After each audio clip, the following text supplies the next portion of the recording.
It's just pretty much like anywhere else, man. You know, folks trying to survive, bro. You know, trying to keep their head above water, man. So, you know, just trying to make a name for themselves.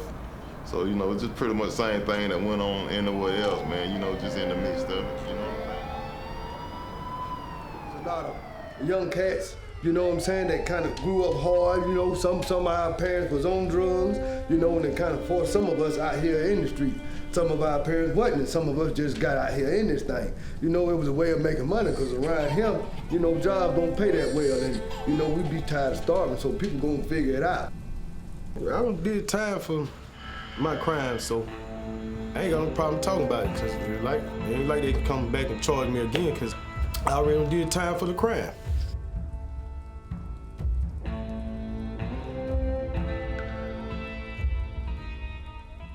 They gave me 13 years for distribution of cocaine for $20 that ain't keep literally 20 minutes. You know what I mean? I did like 4 years or something on it. That was the first time I was at West Jefferson, William E. Johnson with Mike T and those guys and all that, and all the shit was going crazy. Okay, boom. And so in my head, I'm like, damn. They gave me 13 years for $20. I ain't keep 20 minutes. You feel me? And I'm like, ain't no way. I might well rob. I might well just beat a notorious jack button. And so that's what I ended up doing. Started robbing. You know what I'm saying? Day in, day out, it became my life. You know what I'm saying? It became a part of me. Me and robbery went hand in hand. You know what I'm saying? I just wasn't out robbing anybody. You know what I'm saying? You had to be a bitch ass nigga, a ratting ass nigga, or a nigga I ain't know. Michael Walton is a project. To me, it's the only real project in Enterprise, Alabama. But it's the way I grew up and the people I grew up around. You know what I mean? You got your drugs, you got your violence, you had prostitutes, even though they was at a minimum, but you had them, you had your alcoholics. So it wasn't a lot of guys in my project. So, you know, I went outside my project. You know what I'm saying? That's when I met Michael Townsend, Mike T, may he rest in peace. And that's really how it started, snatching purses, stealing cars, breaking the vending machines, you know what I'm saying, things of that nature, you know what I mean? I know this B20, you know, we was up under the Vice Lord Nation, and I ran into B20, he was hanging with one of my little cousins, Mike T, and they kind of reminded me of us. They was all around the same age, they were young and they were just hard heads, I'm telling you. They didn't bar none, I mean, they were just relentless with it. But they stuck together, they were loyal to each other just like we were. I seen a lot of potential in him.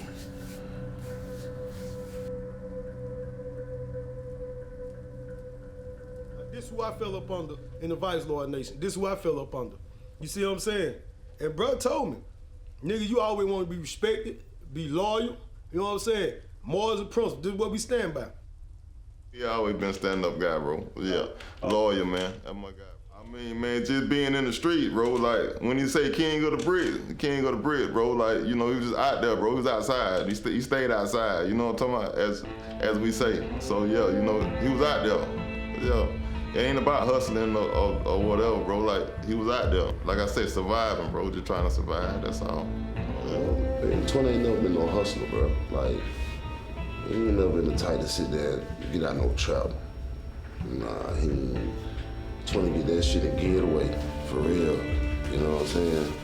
But you get that iron and put that bitch on your ass too, though, you feel me? So he know I ain't really studying that shit. I go get this back in a minute, you feel me?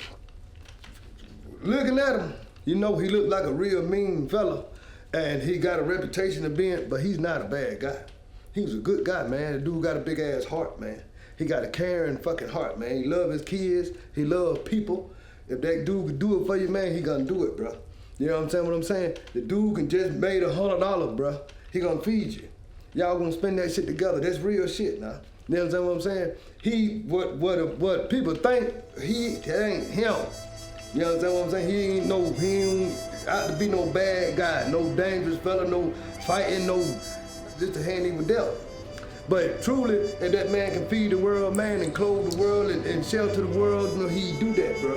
Straight up and down. But he hate bullshit. You understand what I'm saying? That he hate fucked up shit, you understand?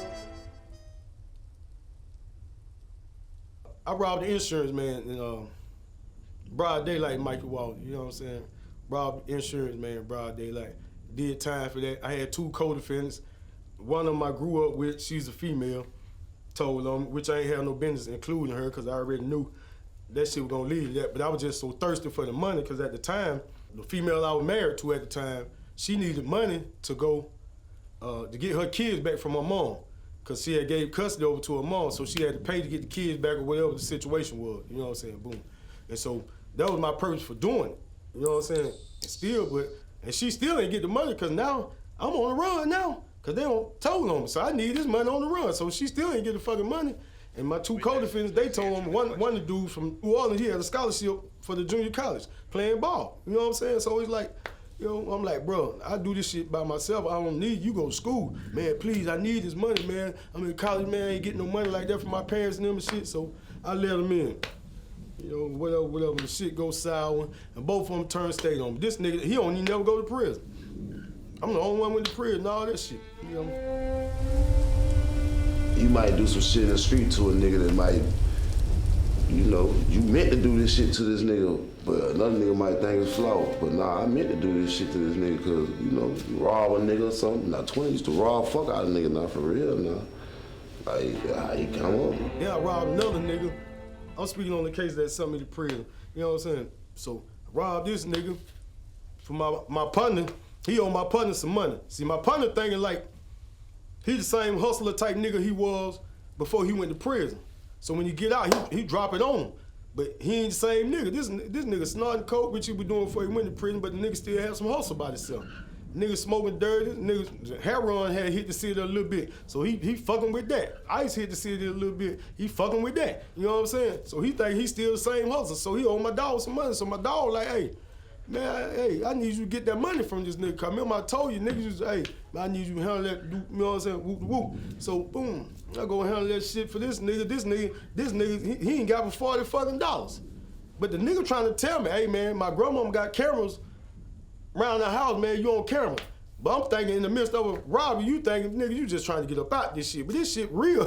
Man, grandma had cameras for real. You feel what I'm saying? So I ended up going on the run for $40 fucking dollars, which I already had 2 distributions, 2 possessions. I already pinned. I'm out on bond on this shit. But at this time, you gotta remember, me and my homegirl, Caressa, shout out Caressa, we got a club called the Triple X at the time. You know what I'm saying? Whatever, we got this motherfucker running. So I really ain't had no business doing it, but just being loyal to my partner. Just being loyal to my partner is like, you know what I'm saying? Like, you know, it cost me, but I ain't mad at the situation. Not at him or other nigga that, you know what I'm saying, I robbed. I ain't mad at that one, I had to be mad at me, because I wasn't thinking at the time, like, damn, you got a whole, I just sped up the process of me going back to prison. You know what I'm saying? I probably could have got probation. You know what I'm saying? I probably could. That probably would have been my one time I went to court and got probation, but I fucked that up on the ride. No, muscle, man. 20 no hustle. 20 muscle, man. I had another nigga with me that he supposed to be in a muscle, but after you rat on a nigga, you tell on a nigga, all that shit go out the window, home. Fuck whatever you did in the street, all that shit go out the window. By the way, he in the Fed too. He told on that. You know what I'm saying? Out of all niggas in the street, that nigga hurt me the most. I'm gonna tell you one time what happened. See, this what let me know like I'm different. And people might view this as like, man, this nigga crazy, but it's the truth. Like, we just robbed some motherfuckers. Okay. We coming downtown Main Street. Police behind us with the lights on. We just left out these people's house.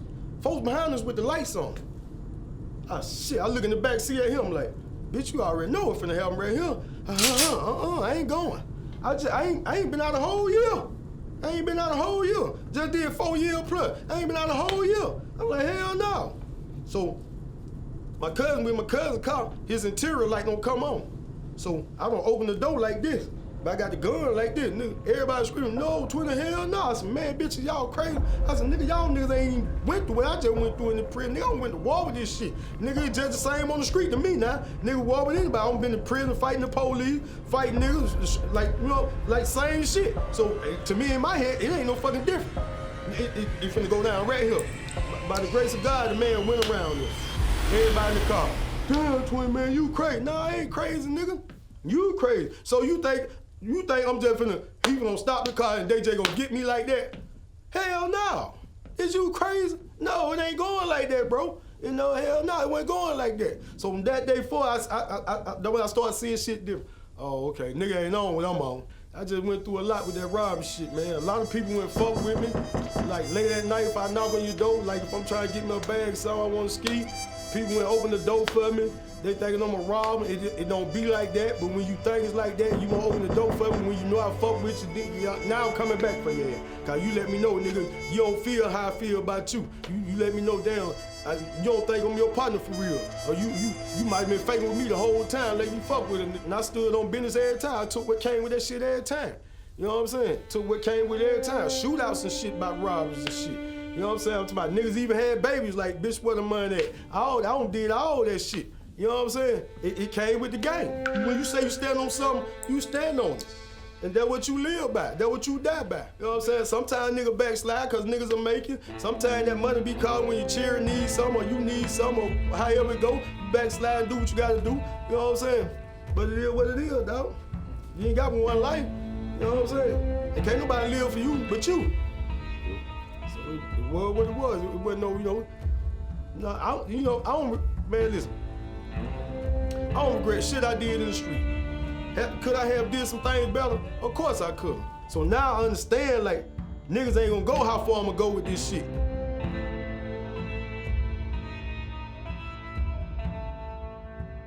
That's all we try to do, man. We just try to do the right thing, bro. You know what I'm saying? Sometimes the right thing, you know, leads to other things, you know what I'm saying? But just try to do the right thing, bro. You know, people gonna take it the way they gonna take it regardless, you know, so. So I'm glad that he kind of pulled himself out of the streets. And, you know, he realized I got kids to raise. And, you know, I see a lot of change in him.